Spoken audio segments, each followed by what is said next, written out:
বান্ধৱীসকল সকলো খবৰ ভালে নিশ্চয় পলমকৈ হলেও আপোনালোক সকলোলৈ ৰঙালী বিহুৰ শুভেচ্ছা যাচিছো আপোনালোকক আজি এক বিশেষ ভিডিঅ' দেখাব গৈ আছো তিৱা জনগোষ্ঠীৰ ওপৰত আৰু এই ভিডিঅ'টি আমি এতিয়া তোলা নহয় এটো বহুত আগতে তোলা আমি কৰোনাৰ কাৰণে লকডাউনৰ কাৰণে আমি ঘৰতে আছো আমি কতো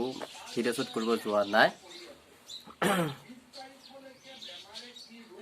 আপোনালোকে হয়তো শুনি আহিছে তিৱাসকলৰ সামাতি বা ডেকা চাঙৰ সম্বন্ধে এই সামাতিৰ বা ডেকা চাঙৰ যিখিনি ঠাইত বহা যায় সেইখিনি বাহৰ চেচলিৰে সজোৱা হয় আৰু এই বাহৰ চেচলি যেহেতু বেছি দিন হৈ গলে পচি যায় সেই কাৰণে প্ৰত্যেক বছৰে বছৰে আৰু নতুনকৈ সজোৱা হয় আৰু সজোৱাৰ পিছত গধূলি কিছুমান নিয়ম নীতি থাকে সেই নিয়ম নীতিৰ মাজেৰে চৰাই কাটি পূজা দি এই নৃত্য গীতেৰে উদ্বোধন কৰে আৰু সেই নৃত্য গীত সমূহক লৈ আমি এটি সৰু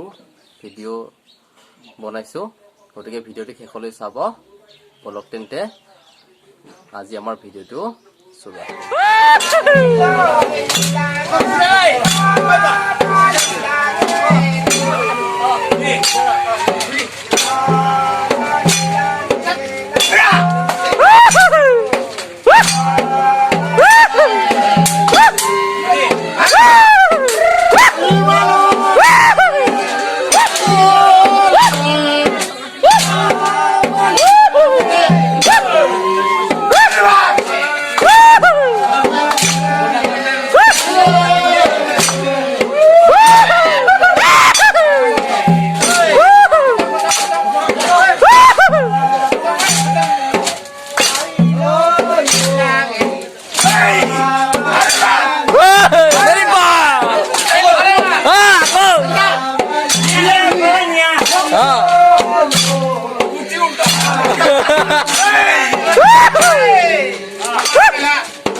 যদি আমাৰ ভিডিঅ'টি ভাল পাইছে লাইক কৰিব কমেন্ট কৰিব শেয়াৰ কৰিব সাবস্ক্ৰাইব কৰিব আৰু কাষত থকা বেল আইকনটো প্ৰেছ কৰিব তেতিয়াহে আমাৰ আগন্তুক এনেকুৱা ধৰণৰ ভিডিঅ'বিলাকৰ নটিফিকেশ্যন পাই থাকিব তেন্তে এতিয়ালৈ আমি আহিছো আৰু এবাৰ জনাইছোঁ প্ৰতিটো অসমবাসী ৰাইজলৈ ৰঙালী বিহুৰ শুভেচ্ছা যাচিছোঁ। নমস্কাৰ, বাই বাই।